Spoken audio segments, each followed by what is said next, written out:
Welcome to Falcon Sledge. I'm Austringer, and you are watching our yearly roundup of flight sim sticks. This year, we're going to combine them all into one video. I wanted to get this video out a bit sooner, let's say a month sooner, but I've had some health challenges. I've been sick for about 2 months straight. You can really hear it in my voice and on the last Huey video.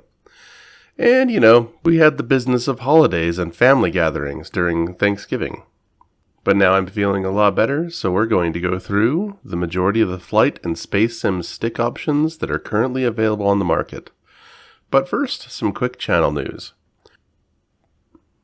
I've finished the testing period on my Winwing Orion throttle and the VKB 200mm extension, and also the MonsterTech long desk mounts. I'll be starting the production of these videos around Christmas time. I'm looking forward to providing these reviews and many more in the future. So let's get started. We're going to start today with the low-end sticks.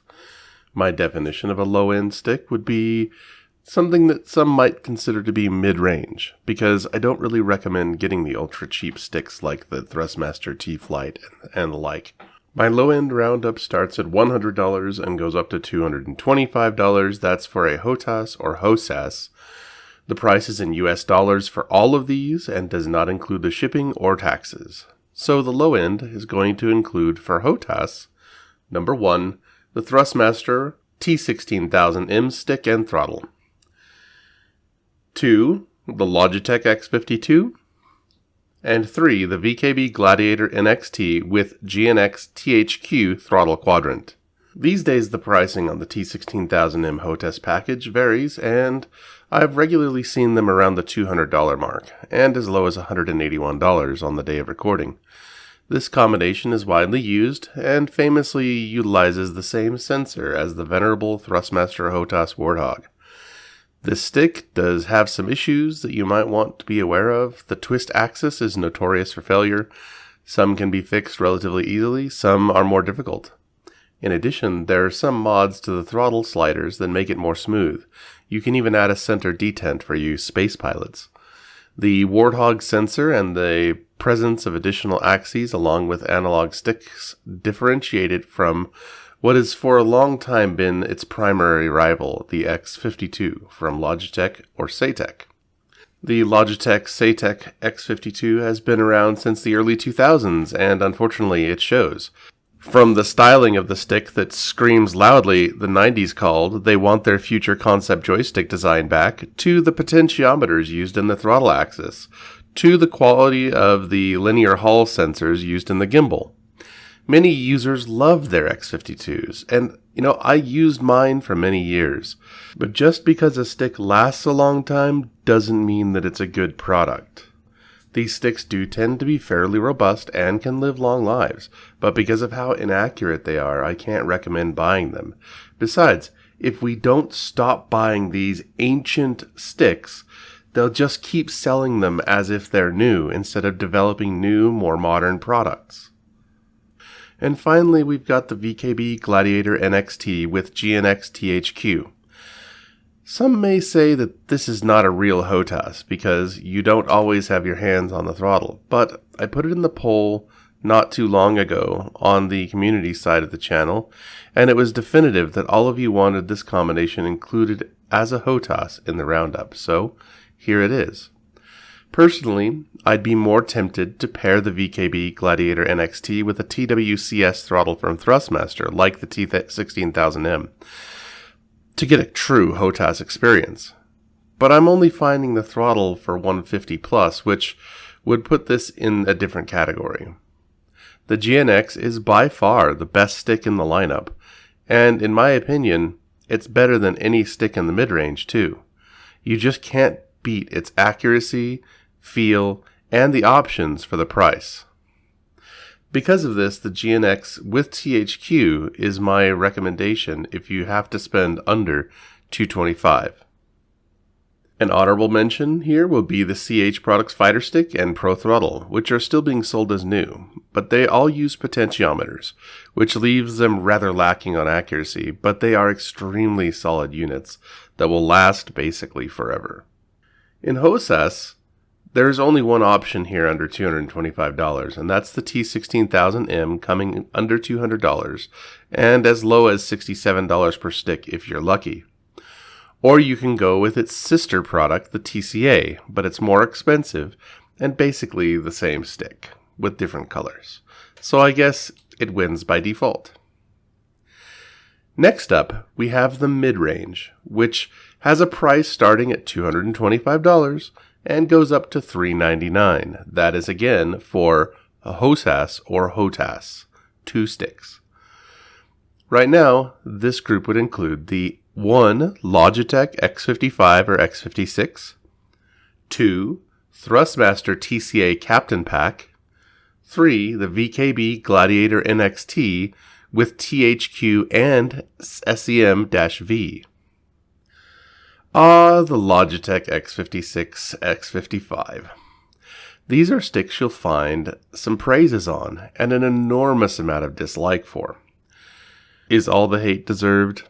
I don't think it deserves quite as much hate as it gets. Some of the problems associated with this stick are a direct result of using it on a USB port that doesn't provide enough power for it, which is probably a design flaw. However, there is some very much deserved criticisms for this setup. The QA on many of these sticks seems to have been pretty considerable issues.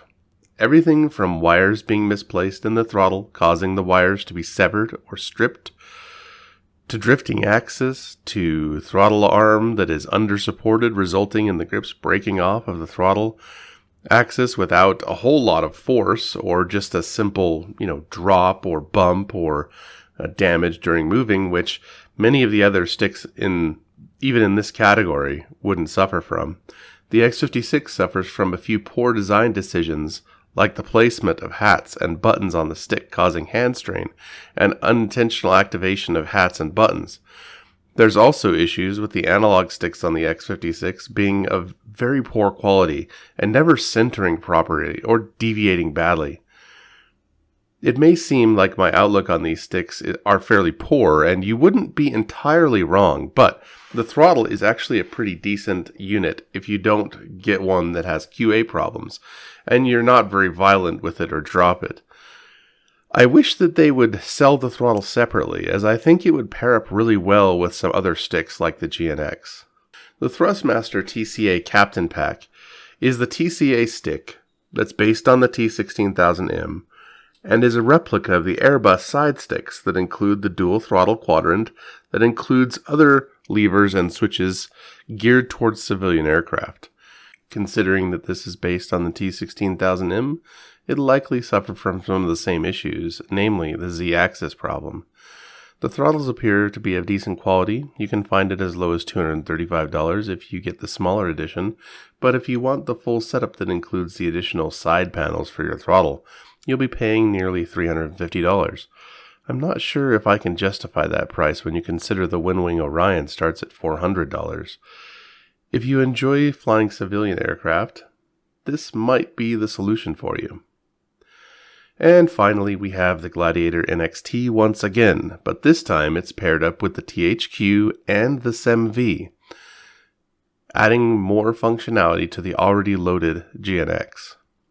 Whether you're adding this setup to your old X52, 55, or 56 or TWCS throttle, or you're using it as is, the stick is the star of this show, and is by far better than anything else close to it in that price range.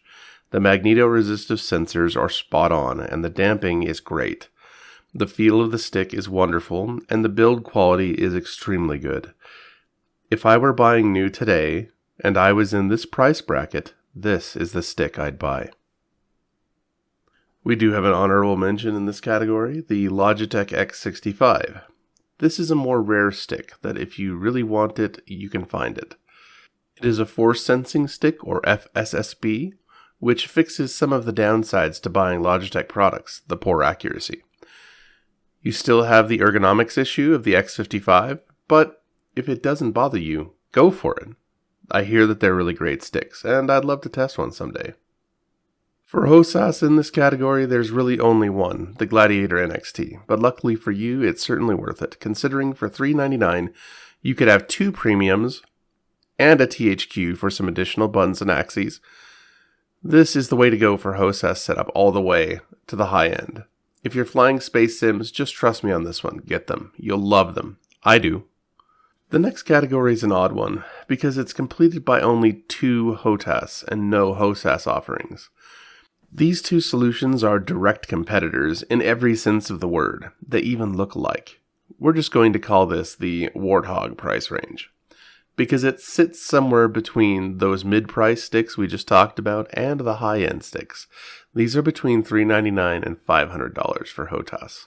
The competitors in this bracket are 1. The Thrustmaster Warthog, and 2. The Winwing Orion HOTAS. The venerable Thrustmaster Warthog. It enjoyed quite a few years at the top. During that time, there was nothing really that compared to it. It's certainly not terrible even today. However, as a 10-plus-year-old design, it has some flaws that we all hope Thrustmaster will address in a hopefully soon reincarnation. Stiction is something that nearly every Warthog owner knows and fears, regardless of whether or not they've yet experienced it. This problem comes from the fact that the ball and cup gimbal used by the Warthog are not perfectly smooth, and the lubrication used wears down, and eventually these 2 not perfectly smooth surfaces begin to wear spots in each other, and that causes catching or friction in the gimbal. That's quite severe. Regular servicing of the gimbal can put off stiction, as well as polishing the ball and cup to remove the rough spots can help as well. The Warthog throttle is a brick, and it works quite well. It doesn't feature some of the more modern features of most throttles, like analog sticks, but there are modifications you can purchase to add this feature, and because of its longevity, there are also other modifications available to add other features such as finger lifts or additional detents. In the end, though, when considering the Warthog in today's market, it's a plastic gimbaled stick in a world surrounded by metal gimbaled competition. This comparison is perfectly illustrated with the Warthog's newfound competitor, the Winwing Orion. I just had the pleasure of testing the throttle unit, and you'll see the review soon. But what I can tell you is this. There is no feature that the Warthog possesses that the Orion doesn't also possess in a superior way. The Orion is all metal, gimbals, and handles included. The hat switches and buttons are the best I've ever felt. They have exactly the sort of resistance and clickiness you'd expect from a top-level product. Add on top of that the Orion can have different grips added to it to become a collective, and will soon offer an F16 grip. Seriously, stop buying Warthogs. Thrustmaster needs to come out with a modern edition of that stick if they want to compete with the Orion. The only real downside that I can mention about the Orion right off is that it uses these cables to connect the grip to the base, and these cables are constantly being flexed. And that is definitely a concern of mine. However, Winwing has stated that these cables are rated to millions of bends before failure, even given that it's still a bit of a concern of mine. And finally, we come to the big boys, the high-end products. These sticks generally are above $500 for a stick and throttle combination. I'll mostly be talking about mainstream products here, because there are a very large number of boutique solutions that are incredibly high-priced. The primary competitors for this category are 1. The Virpil Mongoose T50 CM2 base, the Mongoose T50 CM3 throttle, and your choice of grip. Number 2, the Winwing Super Libra and Super Taurus. Number 3, the VKB Gladiator Mk.III with Virpil or Winwing throttle. So this one is a really complicated comparison because the Super Libra and Super Taurus from Winwing are replica sticks, and the Virpil solution is more of a functional focus rather than replicating any particular aircraft. So they're going to have different customer bases between the two of them. People who are looking more to build a cockpit or simulate a particular aircraft are probably going to be more interested in some of the replica gear like the Super Libra or Super Taurus, and the people who are flying space sims or just wanting a general joystick might be more interested in the Virpil solutions. So as I mentioned, if you are big into only flight sims, the Winwing solution might be best for you. It has more functionality than any of the other ones on this list, and the throttles have very long, more realistic throws, which makes fine throttle control for formation flying, refueling, and the like easier. And they have a great panel of switches under the throttle. If you do both space and flight sims, but you still only want a HOTAS, not a HOSAS, the Virpil sticks or combination of Virpil or Winwing throttles paired with a VKB stick might be a better solution for you. Yes, I did it. I included my own solution in this roundup. I currently use a VKB Gunfighter Mk.III with a Winwing throttle. Yep, I'm guilty. But there's also a reason that I included it. The VKB Gunfighter is a great gimbal, and there's really no downside to combining products since they all work independently anyway. I've been using the Gunfighter Mk.III for over a month with the Winwing Orion, and it's worked flawlessly. You really can't even tell that these sticks aren't meant to be together. However, if you're looking to get a solution from a single provider and you're doing both flight and space, you really can't go wrong with the Virpil kit. This brings us to HOSAS. This one is really a tough one for me because I'm torn between sticks and gimbals here. If I could really mix and match, I would go for the Virpil Constellation Alpha sticks on the VKB Gunfighter Mk.III bases. I've got a good reason for this. The Gunfighter has dry clutch dampers. I absolutely love them. You'll also find them on the Winwing Super Libre base. They are wonderful.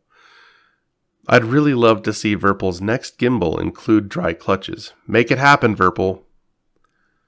The gimbal is such a huge piece of the feel for your stick, so I'm going to recommend dual Gunfighter Mk.IIIs with Kosmosima premium grips for HOSAS. There's so many great solutions available right now, and still a bunch more on the way. I hope this video helped you decide which one you're going to use for your flight and space sim hardware solution. I look forward to providing you all with more reviews going forward. If you enjoy this content, please subscribe. It helps more than you know. And if you have any thoughts that you might like to add, please do so in the comment section below, but please keep it civil. I hope you all fly safe, and I hope you all have a great day.